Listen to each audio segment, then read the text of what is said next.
बहुत समय पहले देवताओं और शक्तियों के समय में दक्ष प्रजापति नाम के एक राजा रहते थे। उनकी बेटी सती बहुत ही कोमल और भगवान में गहरी आस्था रखने वाली थी। सती ने अपने मन और दिल से भगवान शिव को अपना पति चुना। वह योगी जो पहाड़ों और श्मशानों में रहते थे, शरीर पर भस्म लगाते थे, जटाएं बांधे रहते थे और अपने गणों के साथ घूमते थे। दक्ष को यह रिश्ता पसंद नहीं था।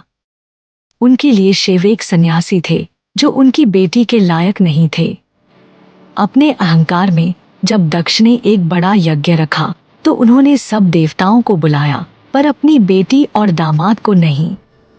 सती को जब यज्ञ की सूचना मिली तो शिव ने कहा, बिना बुलाए जाने पर अपमान होता है। लेकिन सती ने कहा, बेटी को पिता के घर जाने के लिए निमंत्रण की जरूरत नहीं होती, और अकेली ही चली गईं।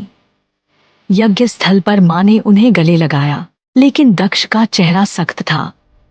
सबके सामने उन्होंने शिव का मजाक उड़ाया, उनके कपड़ों, रहने की जगह और साथियों का। यह सुनकर सती के दिल को गहरी चोट लगी।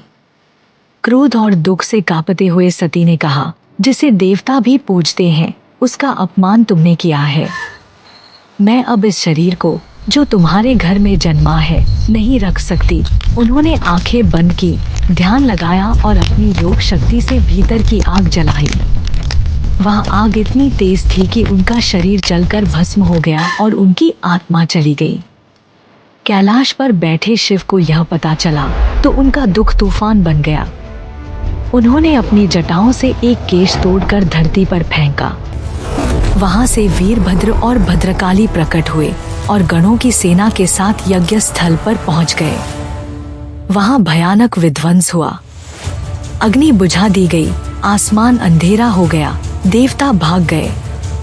वीरभद्र ने दक्ष का सिर काटकर यज्ञ की आग में डाल दिया। लेकिन गुस्सा हमेशा नहीं रहता। देवताओं ने शिव से हाथ जोड़कर कहा, महादेव, आपने न्याय कर दिया, अब संसार में शांति लौट आइए। शिव का क्रोध शांत हुआ। उन्होंने दक्ष के शरीर के पास जाकर कहा, अहंकार ने तुम्हें अंधा कर दिया, लेकिन सती के कारण मैं तुम्हें जीवन देता हूँ। उन्होंने यज्ञ में रखे बकरे का सिर दक्ष के शरीर पर लगा दिया। दक्ष जीवित हो गए, पर बकरे का सिर उनकी गलती की याद बन गया। यज्ञ फिर से शुरू हुआ, इस बार शिव का सम्मान करते हुए। लेकिन शिव का दिल खाली था। सती अब नहीं थी। वे उनका शरीर कंधों पर उठाकर पूरे जग में भटकने लगे। उनका दुख इतना गहरा था कि सृष्टि डगमगाने लगी।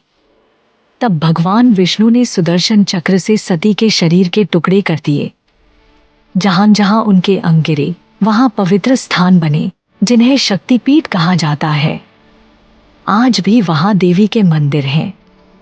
शिव शरीर से तो अलग हो गए, लेकिन सती के प्रेम से नहीं। वे हिमालय में ध्यान में बैठ गए, जब तक सती फिर पार्वती बनकर जन्मी और उनसे मिलने न आ गई।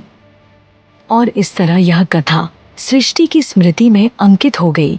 एक प्रेम की जो जन्मों की सीमाएं तोड़ देता है, एक अहंकार की जो सत्य के आगे झुक जाता है, एक क्रोध की जो लोक लोकांतर को हिला देता है, और एक करुणा की जो उन्हें फिर से संवार देती है।